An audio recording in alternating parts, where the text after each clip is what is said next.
কোনো জায়গায় কম ভাড়াও তারা যাত্রী বহন করছে। কমটা খুব বেশি না, 20-30-50 টাকার মতো কম তারা নিচ্ছে। তবে নির্ধারিত ভাড়ার চেয়ে একটা জায়গাও বেশি ভাড়া তারা নিচ্ছে না। যাত্রী চাপ আছে এবং যাত্রীরা নিরাপদে বাস স্টপেজ থেকে তাদের গন্তব্য দিকে যাত্রা করতে পারছে। শৃঙ্খলার সাথে বাসগুলি আছে এবং যে বাসটাই আসছে যাত্রীরা অপেক্ষা করছে টিকিট কেটে এবং তারা নিয়মিতভাবে এই স্টেশন ছেড়ে যেতে পারছেন। হয়তো আজকে সরকারি ছুটি অফিস করেই হবে, সেই কারণে বিকেলে হয়তো সন্ধ্যার দিকে চাপ বাড়বে। সেই বাড়তি চাপ কীভাবে মোকাবেলা করা যায়, যাত্রীদের ওই বাড়তি যখন চাহিদা থাকবে টিকিটের এবং বাসের, সেটাও কিভাবে তারা ফুলফিল করবে সেই ধরনের প্রস্তুতি আমরা দেখলাম যে তারা নিয়েছে। যথেষ্ট সংখ্যক বাস এখানে স্টপেজে রাখা গিয়েছে, যত্রতত্র পার্কিং নাই, শৃঙ্খলাও আছে। আমি মনে করছি যে একটা স্বস্তির নিরাপদ ঈদ যাত্রা এবার আমাদের জনগণ আমাদের বাস স্টপেজ অথবা ধরেন ট্রেন স্টেশন অথবা লঞ্চ স্টেশন থেকে নিশ্চিতভাবে পেতে চলেছিল। আমরা বলেছি যত কম রাখা যায়, নির্ধারিত ভাড়ার চেয়ে কম টাকায় অনেক সময় তারা যাত্রী নিতে অভ্যস্ত অতীতে। কারণ যাত্রী যখন চাপ কম থাকে, যাত্রীকে আকৃষ্ট করার জন্য নির্ধারিত ভাড়ার থেকে 100 টাকা কমে তারা এই সার্ভিসটা দেন। এখন তারা যেটা করছেন, অনেকে ওই জায়গায় আছেন যে কমটা নিতেন সেই কমের মধ্যেই আছেন।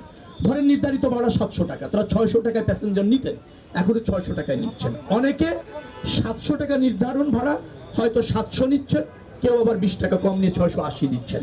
অর্থাৎ নির্ধারিত ভাড়া ক্রস করেছে এরকমের কোনো নজির আমি গত 7 দিনে পাইনি কোথাও। যে হারে যাত্রী এখান থেকে যাবে, বাসের যে সংখ্যা, সব কিছু এই স্টেশনের মধ্যে সব বাসকে পার্কিং করার সুযোগ দেওয়া যাচ্ছে না, পর্যায়ক্রমে ঢুকছে। একটা বাস ছেড়ে যাচ্ছে, আরেকটা বাস ঢুকছে, 10টা বাস ছেড়ে যাচ্ছে, 10টা বাস ঢুকছে। এখানে কিছুটা বিড়ম্বনা আছে। এখন ধরেন আজকের মধ্যেই তো এটা এই স্টেশনটাকে বড় করা যাচ্ছে না। তারপরও আমি বলেছি শৃঙ্খলা রেখে মেইন রাস্তায় যাতে যান চলাচলটা বাস চলাচলটা অবাধ থাকে, ততটুকু শৃঙ্খলা যেন এখানে রাখা হয়। একেবারে স্ট্রাইক যাতে না হয়ে যায়, যান চলাচলটার জন্য স্বাভাবিক রাখার চেষ্টা করা হয়। সেভাবেই আমরা 2-3 দিনের মধ্যে এটা ম্যানেজ করার চেষ্টা করছি। আশা করি আমরা সফল হব। আইন শৃঙ্খলা রক্ষাকারী বাহিনী তৎপর আছে, ভলেন্টিয়ার আছে, বিআরটিএর এবং মালিক সমিতিরও আছে, পরিবহন শ্রমিক সমিতিরও অনেক ভলেন্টিয়ার আছে। তারা সবাই সমন্বিতভাবে কাজ করছে।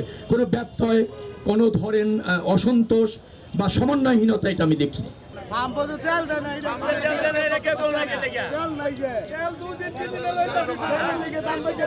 কোনো সম্ভাবনা নেই। আমি আপনাদের কাছে বলছি, নির্ধারিত টাকার চেয়ে 1 টাকা ভাড়া নেওয়ার কোনো সুযোগ নেই। মোবাইল কোর্ট এখানে আছে, এখানে ভিজিলেন্স টিম এখানে আছে, এখানে কন্ট্রোল রুম আছে পুলিশের। যে কোনো যাত্রী কমপ্লেন করলে তাৎক্ষণিক ব্যবস্থা নেওয়া হবে এবং আমরা 24 ঘন্টা তৎপর আছি, 24 ঘন্টা। আমি আপনাকে একটা উদাহরণ দিই। কালকে আমার কাছে মোবাইলে একজন মেসেজ পাঠিয়েছেন, রংপুরে তার কাছে 100 টাকা ভাড়া ক্লেম করা হয়েছে বেশি। আমি তাৎক্ষণিক রংপুরের ডিসির সাথে কথা বলেছি, তিনি সেখানে গিয়েছেন, ভিত্তি পাননি কোনো অভিযোগের।